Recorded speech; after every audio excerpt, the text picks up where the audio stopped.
Right, you're welcome, everybody. If this is your first time of being part of our annual retreat as an entrepreneur, as a professional, you're welcome.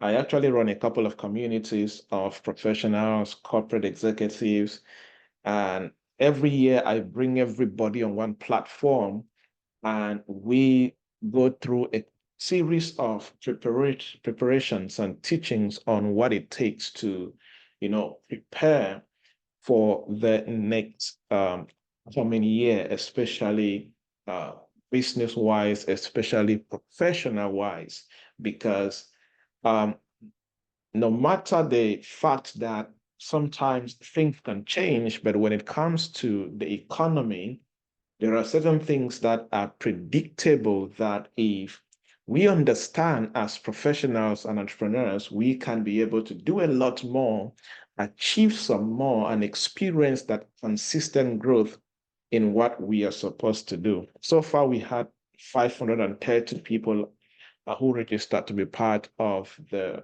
retreat from different countries, more than 10 different countries.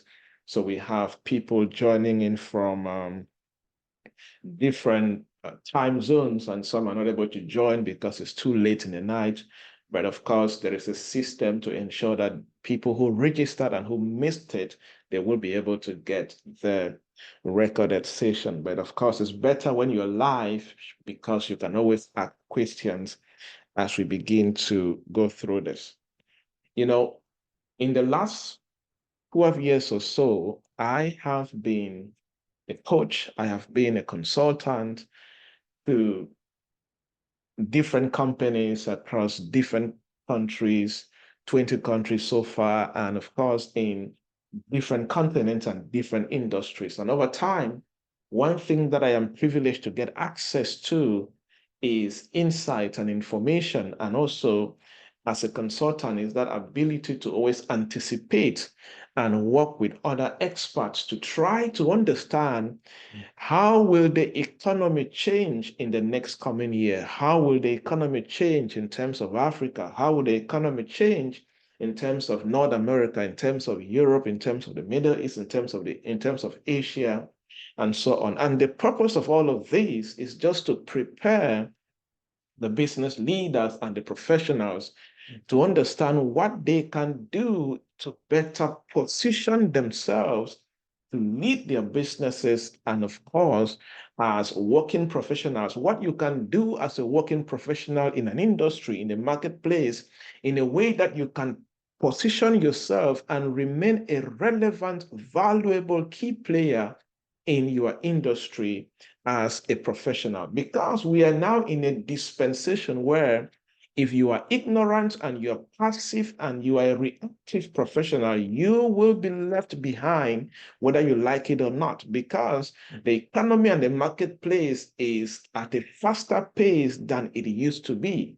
And only people who have the ability to adapt with what is happening will consistently be relevant to their customers as business owners, or to be relevant to employers as people who work for different companies. So the purpose of this is to help us to prepare, because every new year, there's always going to be a transition, because institutions and industries and leaders and countries, they always have things that they want to do in the next coming year. And those things always trigger a lot of changes in the economy and in the marketplace. And it's important that as professionals, it is good to take out that time and retreat and prepare for those changes and make sure that you are not reactive.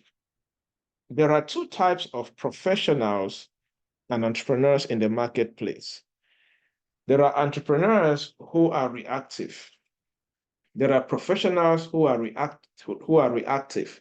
Then there are entrepreneurs who are proactive, and there are professionals who are proactive. And you are on a safer side when you are a proactive professional and entrepreneur who doesn't allow things to happen before you start reacting, but who tries to anticipate and be proactive enough to take certain actions that will position you in a place where you can positively lead your business and, of course, your career. And before I go, in the next 5 or 6 days, there are a couple of key things I'm going to handle each day. But in this day one, I think the first thing I want to do is to establish what a professional retreat is, because it's something I always encourage people to do. It's something I always encourage CEOs and professionals to do. As a corporate coach, many a times I have led individual companies to do their own retreat as a company, and it plays a big role in the impact that they are always able to create in their businesses and, of course, in their industries. Now, what is a professional retreat? And I would like to explain this in 5 key points so that you can use it personally as a leader, as a professional, to know what to do next time. Number one, I consider a retreat as a transformational stop. A transformational stop. What does that mean? It means that a retreat acts as a stop where you take a stop from routine, you take a stop from the things you have constantly been doing, either throughout the year or in the last couple of years, because there are some people that they just run, they just operate, and they don't have that time where they really just stop to reflect and go through a thorough process that can enable them to create more and create better stuff for their careers and for their businesses. So a retreat is that transformational stop where you are able to position yourself through a transformative process and go through that transformative space where you carry out proper reflections that you can use for your growth. Number two, a retreat is also a sanctuary for innovation. Because when you take a stop and you focus on reflecting and studying and growing and planning and restructuring, it becomes a sanctuary for innovation. Many people use retreats to launch new products, to design new products, to perfect new products, and to do different things. So it provides that sanctuary where you as a leader, you as a professional, you are able to keep away all the distractions and foster innovative thinking and creativity for the purpose of the next phase or the next season of your life, of your career, and your business. And it is very important to always have that stop and just go through that process that can enable you to be more creative and more transformative. The third way I look at the retreat is as a catalyst platform, a platform that can catalyze you to do more, a platform that can serve as a catalyst for rejuvenation, as a catalyst for transformation in terms of professional productivity and personal productivity. Because it is possible for you to operate for 5 years and you are not operating at your highest level of productivity, and you're doing the same routine and you have not really taken time to just take a stop to really understand if what you have been doing over the years is really producing results and if there are certain things that you can change as a professional.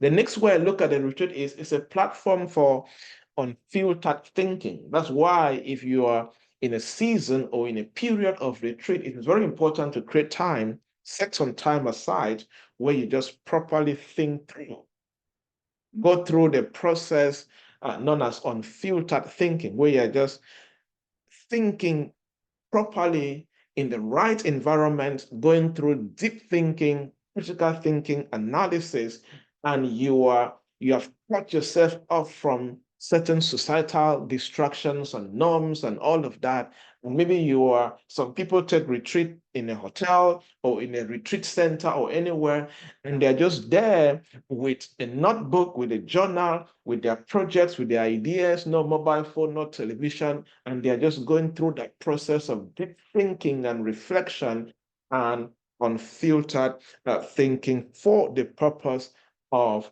creating something new and reassessing what they have been doing, looking at the gaps, looking at the challenges, and then, of course, they create something better. And the last way I look at a retreat is it is a platform for you to access new knowledge and new perspective.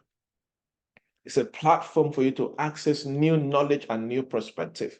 Sometimes I do that a lot. Sometimes I get some books and I keep them for a particular time where I'm going to study those books, because if there are books that I know that these books can enable me to gain new perspective, new knowledge, and new ideas that I can use to enable the work I do, I can use to enable the business I'm building.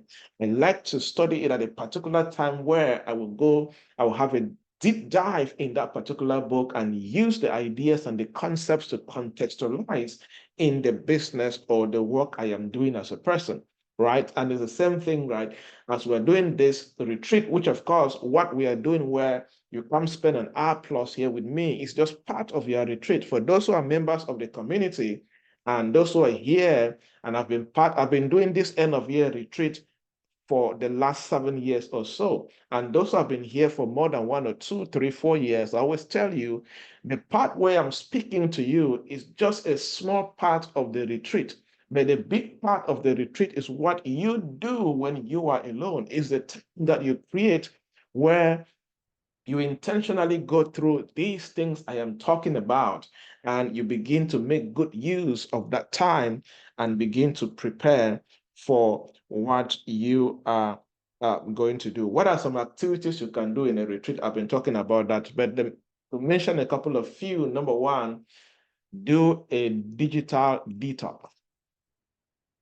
Minimize access to digital platforms, because they control and they contribute to the way you think. It is difficult for you to practice deep thinking and critical thinking when distractions and you're feeding yourself with all types of information that is not filtered. The quality of your deep thinking will always not be the best. And there's actually a research which says that people that spend a lot of time on social media platforms consuming all types of information that is not structured and not filtered, the quality of their thinking begins to depreciate over time.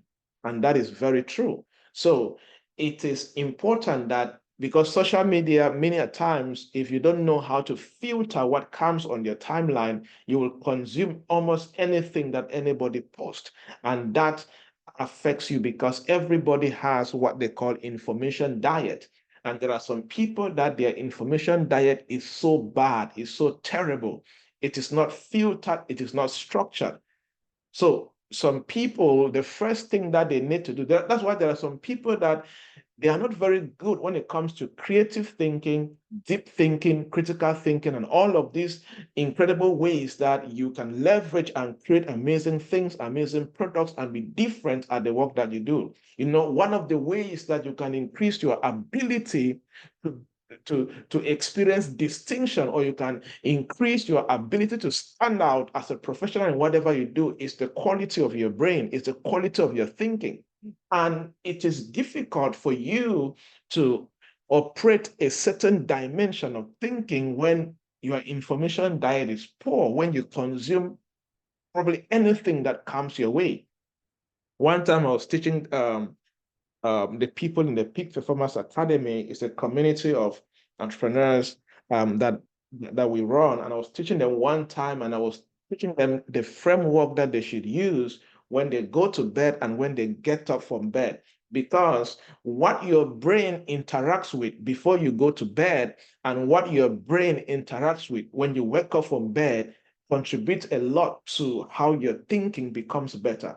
If you wake up from bed and the first thing that you touch is your phone, and you go online and you go on Facebook, TikTok, or whatever, and the first 1 hour of you getting up from bed, you're just consuming all of that nonsense, this is how it's going to affect the quality of your brain for the rest of the day. So it is better that when you wake up from bed, 1 hour after you wake up from bed, it is recommended for you to do only things that will increase you in value.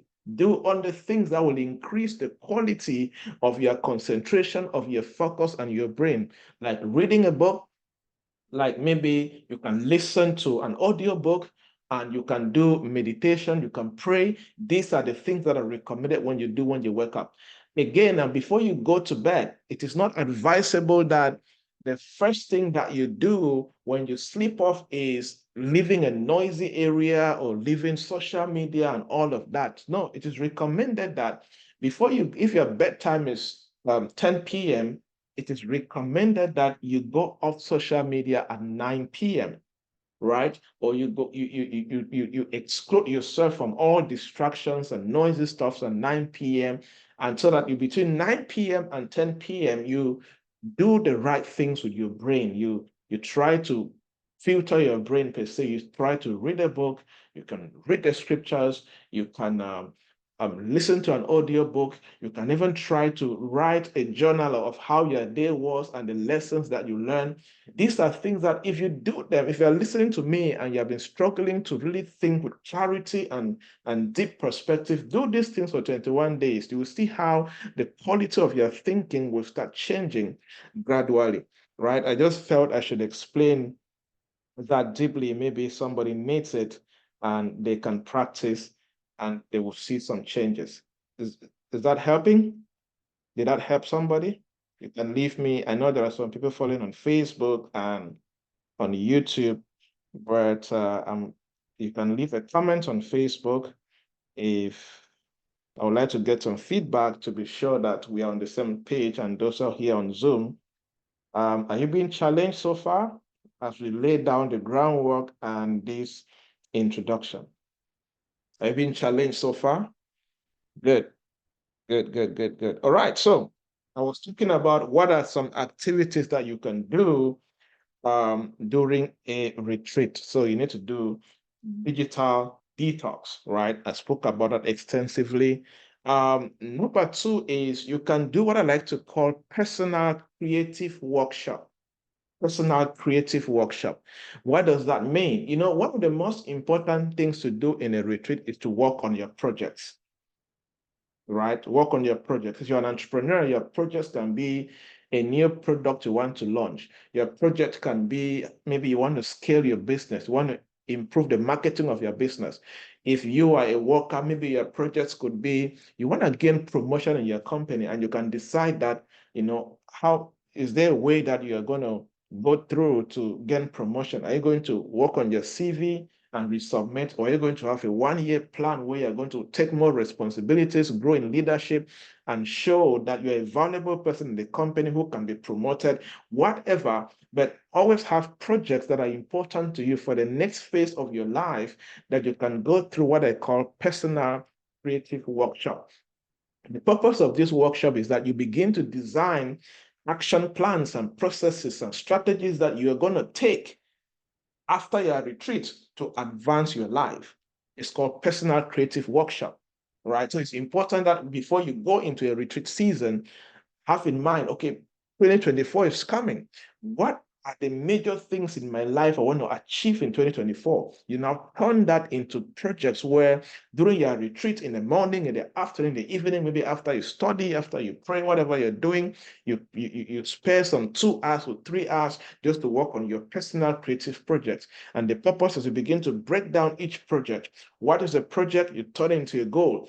From that goal, you begin to build an action plan, you begin to build a strategy, you begin to identify the obstacles that you're going to face, and you begin to design the solutions to the obstacle, and you begin to write the names of people that can help you overcome the obstacle. You are creatively in a working session with you and yourself. You're like a one-man army, right? You're thinking in different dimensions and purposely making sure that you leave that retreat with a concrete action plan with projects that when you begin to execute, you will see how your life, your career, and your business will move forward. All right, after laying that foundation of what all of these are, and I hope that you're being challenged and you're picking up some things that you will do. The first thing I wanted to talk today was one of the most important skills that I strongly believe and encourage entrepreneurs and professionals to develop and grow in as we transition into the next coming year. Remember, the purpose of this retreat, where the first part of it is where I am teaching and training, is to share some 4 things that I believe that people should grow in and become good at, that will enable them to perform better in the next coming year, and of course, in the next coming years, of course, as far as career and business is concerned. So I want to talk about the skill of anticipation. The skill of anticipation. If there is one skill that I have extensively taught and coached clients in the corporate world to equip them to build great companies, is what I like to call the skill of anticipation. And based on where technology is coming from, and based on where we are right now in terms of digital transformation and technological advancement, and based on what is happening with the economy, when you begin to look at the African economy, Europe, America, wherever you are, one of the most important skills that anybody needs to have, whether you are a small business, you are a startup, you are leading a corporate structure, an NGO, whatever that you do, one of the most important skills that I think that as years go by, this skill will become more relevant and more critical, is the skill of anticipation. It is very important in this dispensation, where you just have the ability, as the word says, to anticipate, but in a more professional and structured way that can position you in a place where you can make firm and informed decisions that will contribute to the growth of your career and your business. Now, what is the skill of anticipation? What is the skill of anticipation? I will explain this in 5 points. Number one, the skill of anticipation can be seen as future mapping. I like to call it future mapping. What does that mean? This is the situation where you as a professional, you as an entrepreneur, you have this potential to envision the future through trends and different scenarios that are going around you. So you're able to combine trend analysis and use scenario planning to map the future of your career or to map the future of your business. Now, let me say, for example, there is somebody here who is, let's say, in digital marketing in a small town in the northwest region of Cameroon known as Bamenda. So from using any location, I will explain in detail, because 500 plus people registered for the retreat from more than 10 countries, and not everybody is not from Cameroon, right? So we use different names so that we can all be on the same page. But let us assume that there's somebody here right now following the session, and you are in social media marketing or digital marketing, and you are in the northwest region of Cameroon in the city of Bamenda, right? And in the last couple of months and in the last 2, 3 years, one of the major things that has disrupted digital marketing is AI in terms of copywriting and many other stuffs. But a lot more is going to be disrupted as far as digital marketing is concerned. I was actually talking to a guy who is in the United States, and he runs this amazing digital marketing company with just 2 staff, but he is using what they call bots. And he has created a system of bots where if a client comes to him and say, I want you to market this phone, he has a couple of bots and he will go pick just one of the bots and say, this phone needs to be marketed and this is the budget of the marketing and all of that. And the bots are all interconnected and all of that. And he has all these systems in place, AI, where they will create the marketing, create the ad, write the copywriting. AI will design the flyer, design everything, and he will just come see a ready-made ad and just click OK, and the whole system will cause that ad to run on all platforms. Meanwhile, it's the same thing that another company will need about maybe 2, 3, 4 people to do the same task or to run a professional ad. In some companies, they will need a human being who is a graphic designer. They will need a social media marketer. They will need even a social media manager. And this guy has a chatbot that automatically replies comments on Facebook. And the same chatbot automatically reply messages when anybody asks a question about that particular ad. You see, everything is done automatically. Now, if you are a digital marketer, the skill of anticipation using the future mapping concept can help you to start envisioning the future of your profession.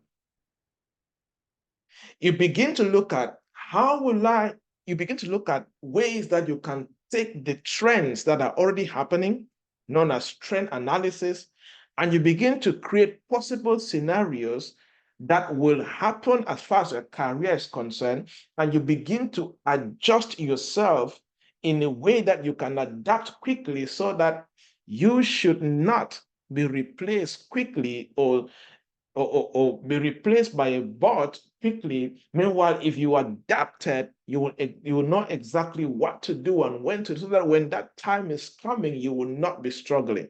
There are many people right now who are totally ignorant of how technology is going to shift their careers and their companies in the next 2 years. And they will wake up one day and they will notice that I no longer really have a job because of the way technology has advanced and is taking away my job, right? So you begin to use future mapping, where what you do is you use trend analysis and scenario planning, and you begin to envision, how will my industry change? How will my occupation change? And how will I adapt and make sure I am still relevant despite this fast pace of change? And it doesn't matter where you are, because the point is that technology is an inevitable force. If it is not yet affecting you, just give yourself some time. It will definitely affect you. And the question is, will you be ready for it? And 2024 is one of those years where it is anticipated that the change will be heavily faster than it has ever been. And this will touch across all continents and all nations.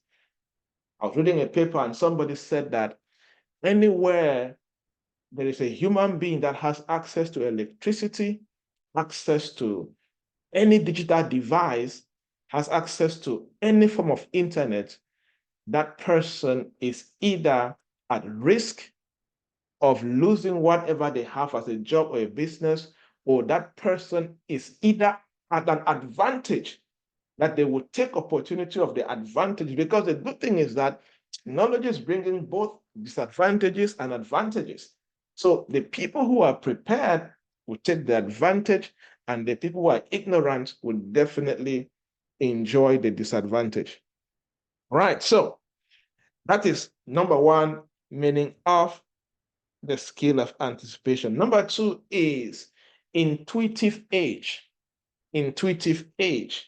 If I say that you have the skill of anticipation, it means that you have this intuitive age as a professional, as an entrepreneur. Now, what does that mean? It means that you, over time, cultivate your intuition, because in business, actually, intuition is an asset. There are some things that sometimes your analysis will get wrong.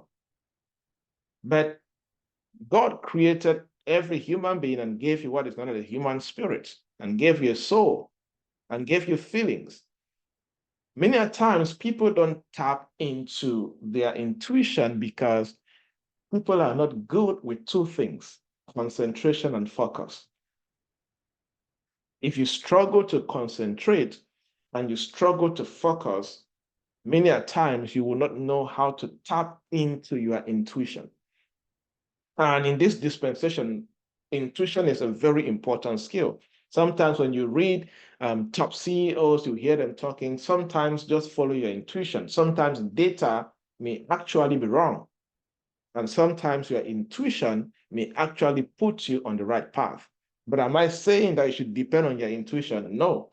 I'm saying that sometimes you can do that. But one thing that intuition is good is that it can give you glimpse of possibilities that you can begin to research deeper. Sometimes it's not good to just ignore your intuition. If you start feeling that, oh, maybe this can happen as far as my business is concerned, why not do further due diligence and research in what your intuition is telling you than for you to wake up tomorrow and say, had I known? So the skill of anticipation includes you making good use of your intuitive edge, either in your professional or in your career as a professional or in business as an entrepreneur. So it means you cultivate your intuition to a place where you can anticipate emerging patterns in the business landscape, in your professional journey as a worker, as a professional, and you go deeper to pay attention to what your sense of intuition is telling you so that you don't just allow that to go. The next point under the skill of anticipation is empathetic forecasting. Empathetic forecasting. Now, this is where you put yourself in the shoes of the person that you are serving. So if you are a business owner, you need to practice empathetic forecasting in this season, because we are in a time where consumer behavior is changing at a very fast pace. At a very fast pace.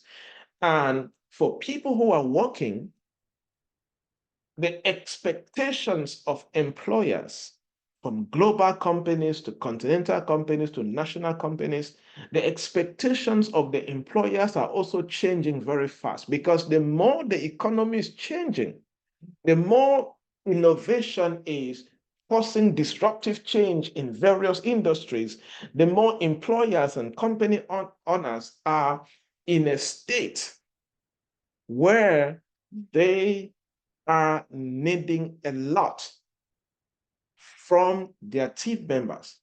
So having the top skill of empathetic forecasting, where as a business owner, you can anticipate the needs of the customer and you can anticipate the market shift that may happen in your industry, it will benefit you. It will benefit you. So practice empathetic forecasting. Just put yourself in the shoes of the customer and you begin to anticipate, forecast. Oh, if I were the customer I am serving with my value, what will I want? What will I expect from the business? Sometimes just put yourself in the shoes of your supervisor or the company where you work in, and you begin to ask yourself, if I were the owner of this company, if I were the founder of this company or the CEO of this company, what kind of skills would I expect from my employees? And if you notice that you are lacking in that particular skill, you can do yourself the favor of getting a course and studying that particular skill that will improve your value as a professional in that space. Because the more skillful you are, the more relevant you are to the company. And the more relevant you are to the company, the more conscious they are of the value that you bring to the business, and it becomes easier for you to be used and for you to be promoted if the time comes, or for you to be given new responsibilities and new projects to manage as a professional. So that is what it means to have the skill of anticipation. I want you to hear me and hear me very well. There is a lot that is happening. Throughout this year, I've had the privilege to sit in different committees and different commissions and different things here and there in different countries. But there is one thing I can tell you. A lot will happen in different industries across the world, especially in Africa, because everybody else is seeing Africa as that gold mine. There'll be a lot more companies coming to Africa. There'll be a lot more new innovative startups starting across Africa.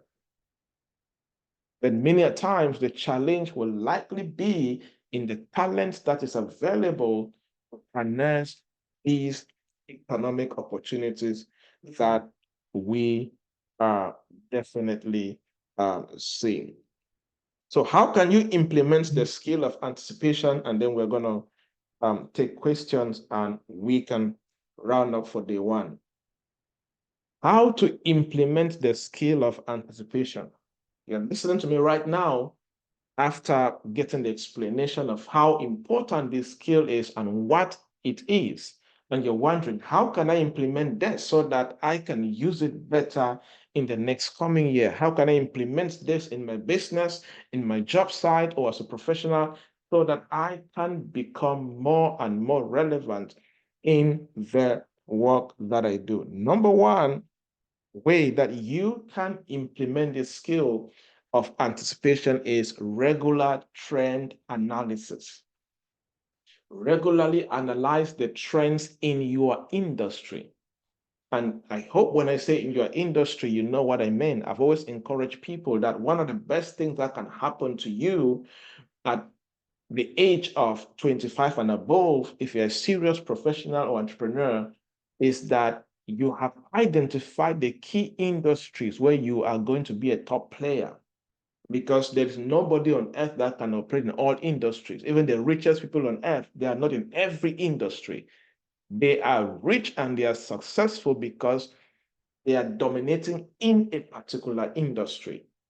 One of the best things that can happen to a professional, to an entrepreneur, is to identify what is that industry that you're passionate about, you like a lot, or you feel that this is where you can contribute to humanity through that industry. Pick that industry, stay in that industry, and make up your mind to become the best in that industry, either by running an institution in that industry or by becoming an industry captain as a professional in that particular industry. So the first way to implement the skill of anticipation is regular trend analysis in your industry.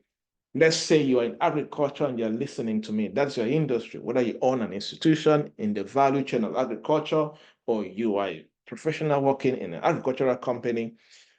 If you are going to be relevant and you're going to take advantage of the opportunities that are available in the next coming years in that particular industry, you need to regularly analyze the trends in the agricultural industry. What are the trends? What are other stakeholders talking about? What are the leading research institutions in agriculture talking about? What are the latest innovation in agriculture? What do consumers want when it comes to food they want to eat?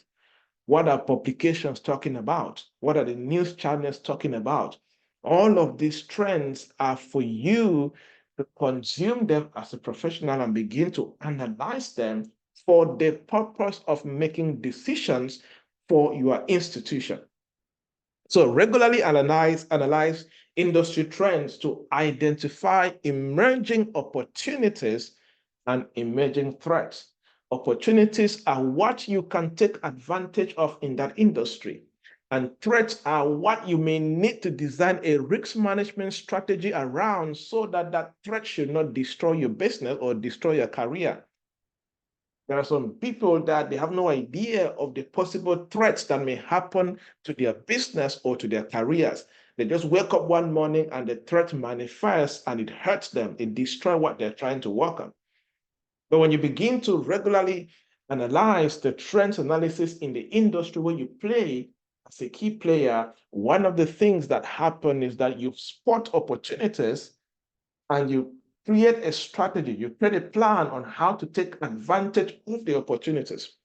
When you anticipate a threat, you begin to design a risk management strategy on how to manage that threat and keep your business operating or keep your career growing as a professional. Number two is build diverse network.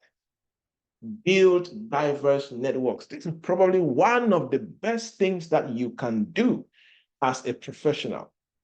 If you will be in the position where you can implement the skill of anticipation. You know, your ability to engage with diverse thought leaders and professionals from different sectors of your industry in order to gain varied perspective is important for your future possibilities. Your brain alone and what you know alone is not enough for you to practice the skill of anticipation. You anticipate better and you design better when you have access to different minds and different thought leaders based on what they also anticipate and they also see. And the point here is, it's not just you consuming from them, it's also them consuming from what you think. It's also them consuming from what you think. Many a times, for example, I've had the privilege where sometimes companies just call me and say, okay, Joybert, I want to pay you for your coaching for 1 hour. What we want to do is ask you questions about what you think about this industry, what you think may happen if this happens and this happens. Because they understand that the best way to design, the best way to build, and the best way to anticipate is having access to what other people think. And one of the best ways to do this is for you to be in diverse networks. For example, sometimes you can go on LinkedIn is very good with this. On LinkedIn, you see several groups on different industries. You just join those kind of groups and you begin to see what other experts are talking about in your industry. Some of them will blog, some of them have newsletters, some of them have YouTube channels, some of them have podcasts, some of them will share articles that they have read, some of them have written books and all of that.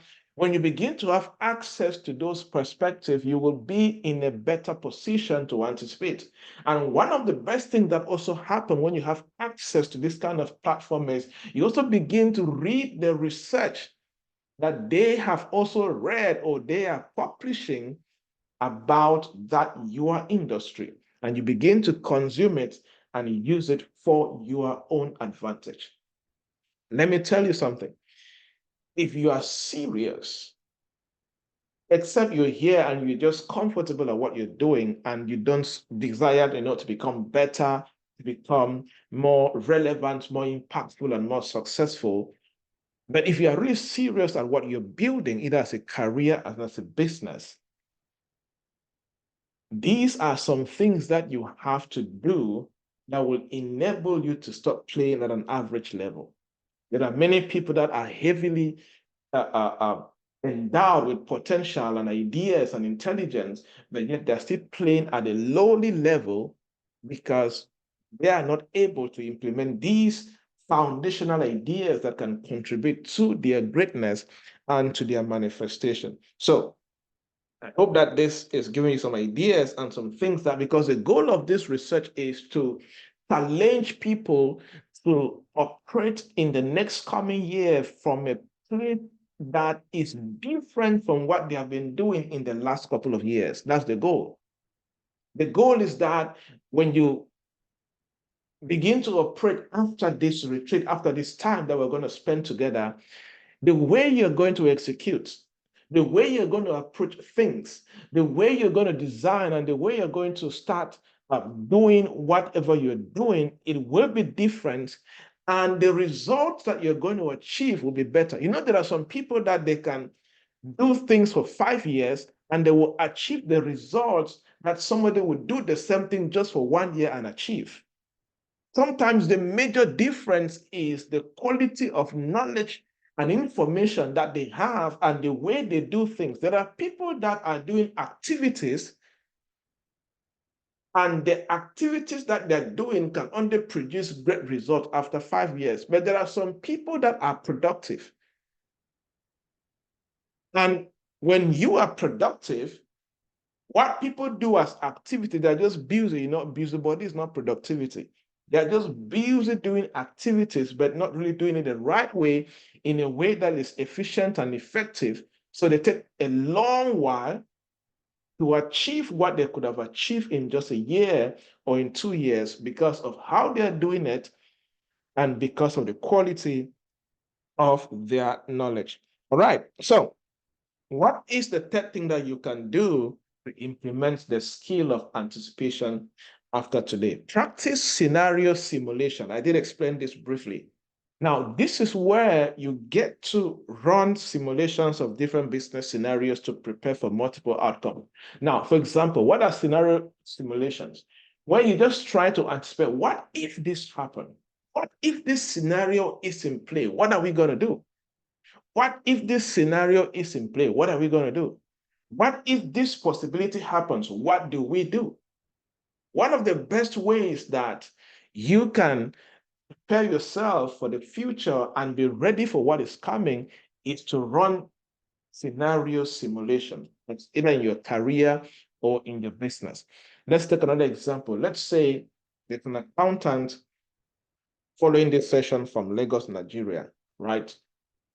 And you're wondering, what is the future of my career? One of the best ways to anticipate this and use the skill of anticipation so you are ready for next year and the next coming years is to run scenario simulations. One scenario could be, what if there are more graduates and more experts in the accounting industry? What is going to happen? That's one scenario. What if a company launch a software next year, and that software can be able to do 95% of the work I do as an accountant? What will I do? What if the next coming year, companies decide that accountants are not really very important again, and they're going to merge the accounting role with the role of chief operations officer so that they can pay less workers and have one employee do the tasks of two people? What if that happens? Or the scenario can be in your favor. What if I partner with a software engineer and we build an accounting software that can automate most of the tasks that accountants are doing that can already be automated with the help of artificial intelligence and machine learning? You begin to create these scenarios and you begin to anticipate the possibilities that are aligned with these scenarios. This is one of the ways that people actually create very innovative ideas. This is one of the ways that actually scenario simulation, one of the ways that we use as consultants in companies to solve problems, right? So you can bring that into play. If you're listening to me right now and you're totally ignorant about the future of your industry or the future of the business you're building or the future of your career, go and practice scenario simulation and be ready, be prepared for it, so that you are not taken by surprise in the next coming year. There are some people listening to me that no external force is really going to destroy your business or make your business to struggle. It's just because some things are going to happen by a natural reason and because of carelessness, and you're going to find the business failing because you did not anticipate certain things that may happen and you did not take action in advance to sort it out or to pay attention to that. So use scenario simulation. Give me some feedback. Are you getting some points? People here on Zoom, are you getting some points? Are you being challenged so far?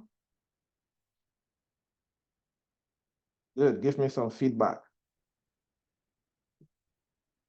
All right. Awesome. People on Facebook, are we still brethren? All right. As we round up, if you have questions, you can prepare. As we round up with day one, as we lay the foundation for this, our 5 days of retreat and transformation. All right. Thank you for the feedback. All right. Good. So, what is the fourth way that you can practice the skill of anticipation in your career and in your business so you can shine so bright like a diamond? How do you call this? Strategic foresight. Strategic foresight. What does that mean? This is where you use the present insights to develop foresight as far as your career and business is concerned. In simple terms, you just do proper due diligence of where you are right now. Gather all the insights that you can gather about where you are right now and where you're coming from. You look at the history, you look at the insights, you now use the tool and get foresight where you are going to. It's called strategic foresight. You use insights to develop foresight into your career and into your future. Why? Because how you got here, that information is important. And whatever is happening at this stage of your life, that information is important. Strategic foresight actually works very powerfully when it comes to personal finance. It also works a lot in business and career, but let us use the finance setting here. You know, if you are listening to me and you have been struggling financially for a long while, let's say financially struggling, financially means maybe you're living hand to mouth or you barely take care of your bills, you know, you're always catching up when it comes to money. You have never just had abundance of money without problems. But anytime money enters your hand, it's gone, it's finished, right? Hand to mouth, paycheck to paycheck. One of the ways that you can break from that pattern is strategic foresight. You look at your finance history. Your finance history includes how you make money, how you spend money, and how you keep money, and possibly the actions that you have taken to multiply your money. You need to gather all of that. It's important for your financial stability in the future. The next thing you need to do is, where are you right now financially? Financially, where are you right now? What is coming in as income? Where are you spending the money? What are you able to keep? What is your mindset towards money? What are your current, do you even have goals as far as money is concerned? Do you have ideas on how to gain a new skill so you can add a new source of income?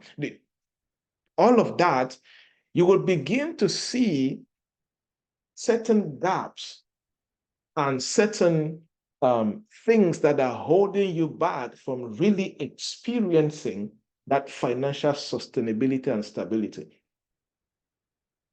You know, there are some things in the money game that you will not really just overcome blindly and ignorantly. There are some things that you have to set out when it comes to your history with money and your present insight with money or situation with money so that you can create a better strategic foresight with money, right?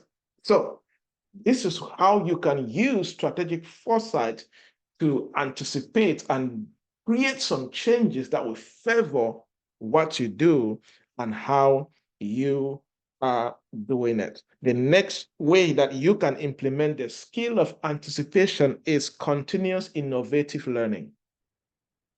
Continuous innovative learning. Now, what is innovative learning? Innovative learning is because there are some people that, we're in a generation of, there's a lot of talk about personal development, right? And people easily brag on how, I read 10 books a year, I read 20 books a year, I read these books a year, and all of that. But I encourage what I created known as continuous innovative learning. I did it for myself first because I did not just want to just read anything. I wanted to have a structured information diet that when I consume that information, it is going to directly have an impact in the work I'm doing and in the future I want to build for myself. So innovative learning is that concept where you intentionally make sure that what you are feeding yourself with in terms of knowledge is what has the direct ability to create impact in what you're trying to build. And secondly, is when you intentionally make sure that you learn something new that has the possibility of being relevant in the future where you're going to, and especially something you have never learned before. For example,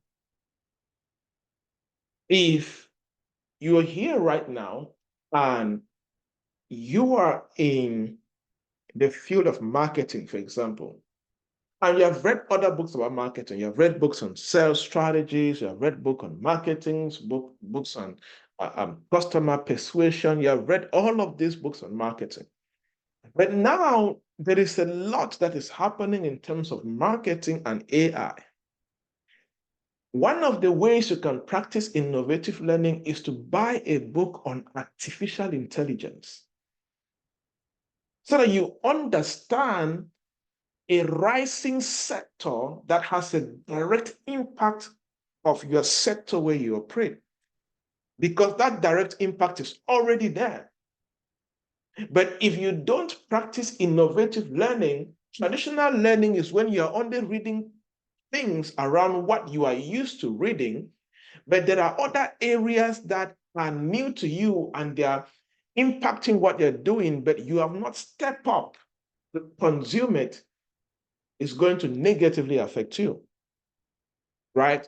And one thing about innovative learning is that it puts you ahead of everybody else in your industry. It puts you ahead of everybody else in your industry. Innovative learning helped me in 2017 or 18 or so, when I decided to do a course in India on robotic process automation, business analyst robotic process automation, or RPAB or something. Because I anticipated and I noticed that where business consulting is going to and where business analysis is going to, in the next coming years, it will be impossible to analyze any business that is not having a big part of their operations in technology. So it is not just about knowing business strategies. It's not just about knowing all of these business concepts and designing them and all of that. There's a lot more in play. I started reading about all this robotics, started reading about a blockchain and stock things under blockchain like cryptocurrency and all of these things, digital transformation. And that was because of innovative learning. What else can I read that I am not used to, but has the direct impact to the work I'm used to doing? That way, you will be ahead of the curve as far as your industry is concerned. So there's somebody listening to me right now. One of the major things that you have to do in 2024 and the next coming years, if you're still going to be an industry player in your industry, is to practice continuous innovative learning. You are going to need that. And lastly, which is linked to continuous innovative learning, is continuous evolution. Continuous evolution. You need to keep on evolving, regularly update your understanding and strategies to stay aligned with the evolving landscape. That is the meaning of continuous evolution, where you make up your mind that you will regularly update. And that's where consuming that innovative learning comes in, because without innovative learning, continuous evolution cannot happen. You cannot understand what you have not studied. And you cannot strategize when the quality of your mental intelligence is below par or is weak. So if you are going to continuously evolve and be a key player and be a relevant person, I would like to say that one of the best things that can happen to any professional is to become so good and to become so relevant that nobody can ignore you. Many times people look for opportunities and they're looking for breakthroughs and open doors and this and that in different industries, but they have not grown to that place where the opportunities can actually come to them. In career and business, you attract opportunities. When you run after them, you will never get them. Why? Because in the marketplace, people pay for value. They don't pay for how tall you look or how fat you look or how beautiful or handsome you look. That passed long ago. People now pay for the value that you bring to the industry. So it is beyond just looking for opportunities. It is you going to that spot where you become so relevant and so valuable that opportunities cannot ignore you. And one of the ways to do that is to practice the skill of anticipation by leveraging these strategies I have explained to you in the next coming year. And I to you that is going to play a very big role in the work that you do as a professional and an entrepreneur. All right, that is what I have for us today in this day one. And I hope that it challenged you, it inspired you, and it's causing some movement in your brain for you to make some changes as you begin to prepare for the next coming year in these last few days of the year. Lastly, I always like to encourage people before I take questions. I always like to tell people anytime you attend a teaching session like this or a coaching session like this, always make sure that you do two things after the session. Number one, write the things that you will stop doing because of what you learned. Based on the information and the knowledge you have gathered from here in the last 1 hour or so, what will you stop doing? Because many times there are certain things holding us back that we're still doing. And until you stop doing those things, you will not advance forward. And number two, what will you start doing because of what you have learned? If that information really made sense, if the knowledge really made sense, one of the things that should effortlessly happen to you is you knowing clearly what you will start doing so you can move your life and your career forward and experience that incredible progress. All right. Good. Any questions so far? I can get questions. Any questions? If you're here on Zoom, you can type your question in the chat box, or you can indicate and we put you on the mic to ask your question, and we're good to go. Any questions so far? Raise up your hand and I'll give you, ask me a question at least. Ask me a question.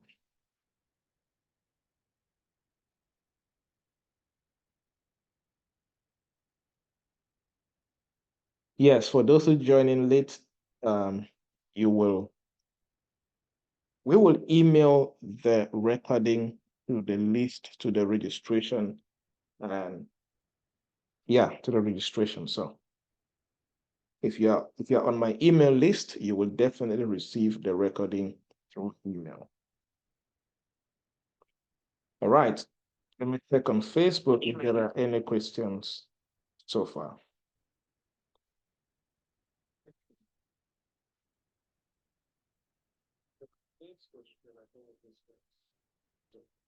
All right, good. Thank you so much to the amazing people that followed on Facebook. Thank you, Evangelist Gilbert, Solange, who Solanges, and Gilbert, and so on. All right, good. So, all right, thank you for the comment and the feedback. This is just day one, and we will be doing this till, okay, there's a hand up. I see Joy Awuro. Good. Okay. Two more questions are coming in. All right, I see you. People, let me read some feedback here. One of my plans for next year is to build myself in the area of data analytics. Oh yes, this is one of the fields, one of the platforms that if you are wondering which career do I need to be in that will be relevant for the next 30 years, 40 years, whatever. Data analytics is one of those careers. Data is now the new oil, right? And there's high demand for data analysts. So please, how can I strategically place myself for more growth and development? Gain the required skills. It's one of data analytics is one of those fields where as long as you are good, you cannot be stranded. That I can tell you. I've worked a lot with different companies around the world. And one thing I can tell you is when it comes to data analytics, oh my goodness, as long as you are good, they will likely pay any amount just to have you. I've seen it happen over and over and over and over, right? So strategically place yourself for more growth and development by being in the places where you can upgrade your skills. Take the relevant courses.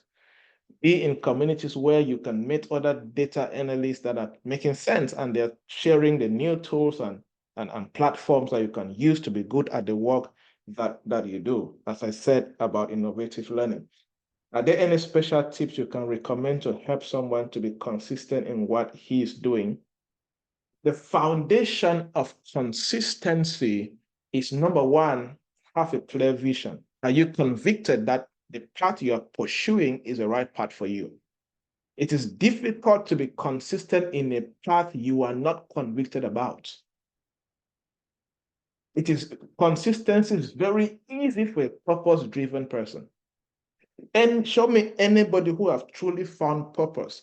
One thing you will find in that person's life is consistency because they are operating from the place of conviction. They know that this path is my path of manifestation. This path is my path of success. This path is where I've been called to create impact. So the foundation of consistency is that purpose, conviction. You are sure. You cannot be consistent in a path where you are 1 foot in, 1 foot out. You cannot be consistent in a path where you are doubting. Will it work? It will not work. Will I succeed? I'm not sure. There is no way you can be consistent in that kind. That's the foundation of consistency. After that, self-discipline. Self-discipline. Self-discipline means that you do what must be done, whether you feel like it or not. When it comes to self-discipline, how you feel don't really matter. Whether you get it done, whether you're motivated or not motivated. When it's time for it to be done, shut the hell up and do it. That's self-discipline. You need that for you to be consistent, right? Those two things will help you a lot. All right, let me get okay, Joy said I have answered her question by answering another person's question. All right, that's good. Let me get to this great man, Edwin. Yes, Edwin, go ahead. Thank you very much, Doc, for the wonderful session today. Actually, I'm into the field of data analytics, and one of the things that I face is a lot of time spent in cleaning data. And when you spoke about AI today, I was just wondering, what advice can you give someone like me to actually facilitate data cleaning? Are there some AI tools that I can learn so that I can facilitate my data cleaning? Because I realize that I spend a lot of time, and in the long run, I might lose clients if I keep spending more time in analyzing one data set for a client. Yeah. Thank you. Okay. Don't bother what is happening. Now, one of the things that is happening in the data analytics field is that it is really, really advancing at a high pace. That's one thing I can guarantee you.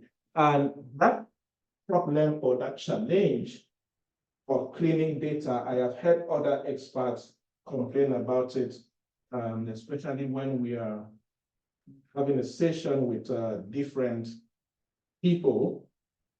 I have heard them complain about maybe we're working on a project and the main challenge is how much they spend in cleaning data. And I've heard a lot of rumors of different people trying to build platforms and technology that can actually enable them to be able to clean data. So the point is, can you start doing research to find out if there are platforms that or technology or tools available that people are building which they can use or you can use to clean data as a professional in that particular field, right?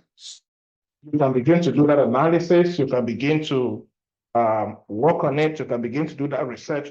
And one thing I'll be teaching also is in business, there are some challenges that sometimes as a person, when you face, you can decide to take it as a business opportunity. Sometimes you can ask yourself, who can I partner with?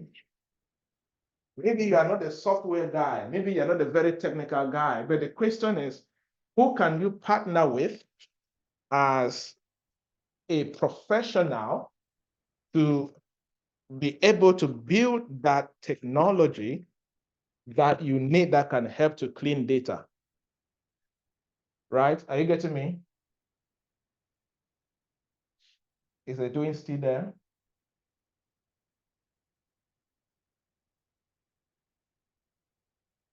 All right, so you can work on that. I hope that you're still getting me so far.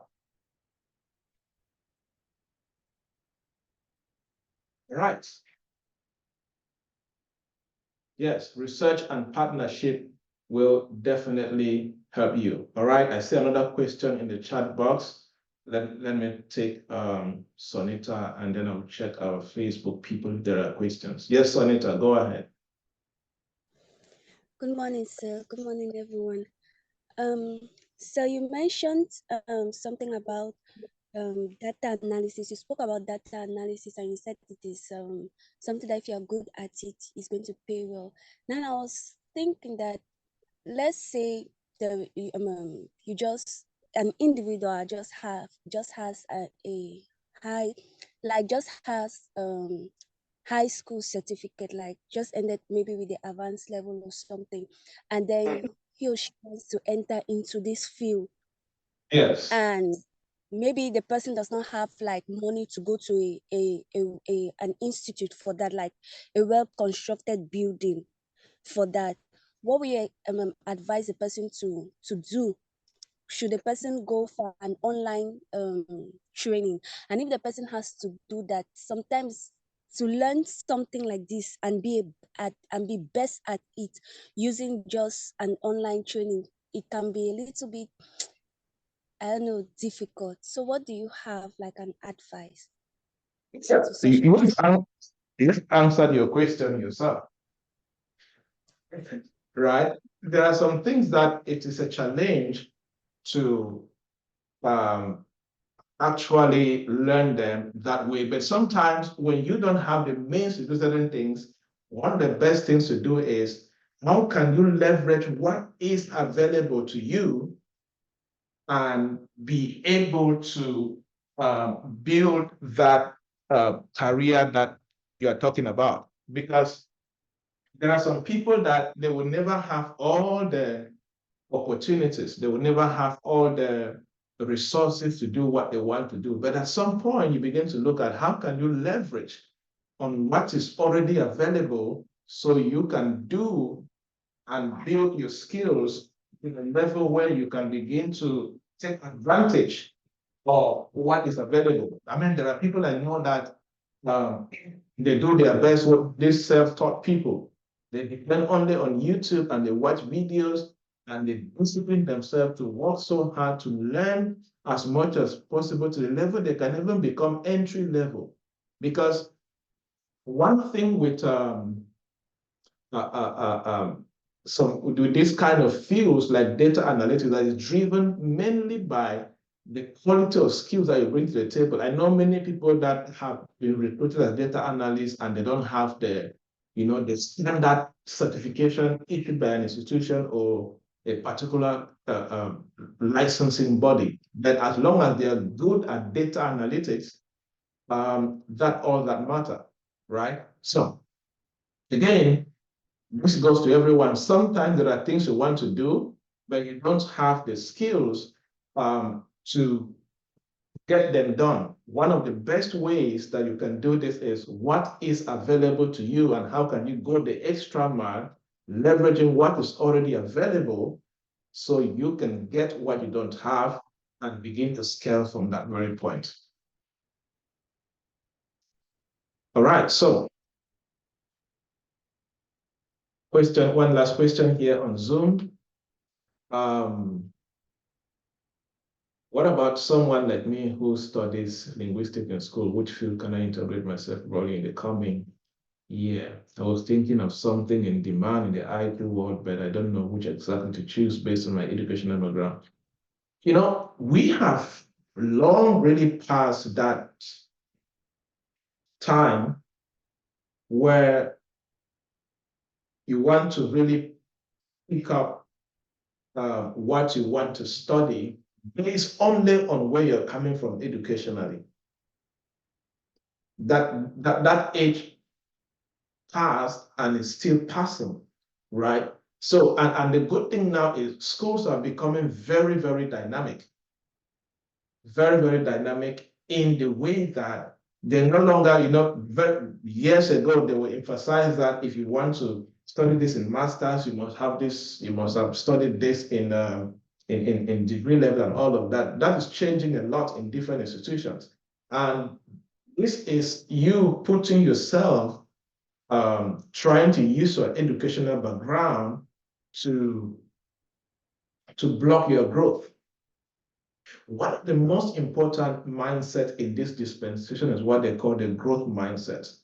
Growth mindset is having the belief that you can become anything you want to be if you put in the hard work, the commitment, and the diligence. So the question is not about your educational background. The question is, what are you willing to commit to, and what have you made up your mind that this is the career path I want to walk, and I'm willing to pay the price it takes to become a professional in this career path. That should be your focus, not you using. And let me tell you something, any educational background is a gift. The truth is there's no knowledge that is a waste. The challenge is many people don't know how to contextualize the knowledge they're acquired or how to leverage the knowledge they have and sync it up with something else to create more value for themselves, for the organizations, and for the society. So my question to you is, what are you interested to do based on sometimes people just use the word IT, they don't really know what IT is all about. Maybe you should go and do a lot of research.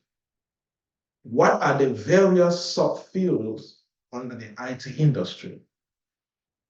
Look at those subfields, read them in detail, and you will start seeing some that can align with your passion, with your interest, or with your skill set, or where you're coming from, or you can just see something totally new. There's a lady who is doing cybersecurity right now. She has no background in IT, but she picked up interest in cybersecurity and she loved it, and she's now doing so well. I think, what is she doing? I think she has a BSc in a BA in history. Totally an art student per se, but now she has jumped into a totally fresh new career, right? So it's all about that willingness and that diligence to walk that particular path, and you taking an interest in a particular sector or a particular industry. All right. So far, so good. That is it for today. This was just day one, and we will continue with day two tomorrow, same time, 4 a.m. Cameroon time, 9 p.m. for Central Time. Anybody who is in North America, you can break it down to your local time wherever you are, and let us meet here on day two, tomorrow same time, and take another topic on what you need to know and to be aware of as you prepare for the next coming year. I hope that you were challenged and you were blessed, And if this is your first time of being part of our annual retreat, hopefully you will definitely, you are definitely blessed. And this is what I've been doing for the last couple of years. This is like our 7th year of doing annual retreats with entrepreneurs and professionals, and we'll keep doing it. So if you join in late and you registered, you will definitely receive an email of the recorded session that you can use. All right. Thank you so much for your feedback on Facebook, on YouTube, and here on Zoom. See you guys tomorrow, same time. Cheers.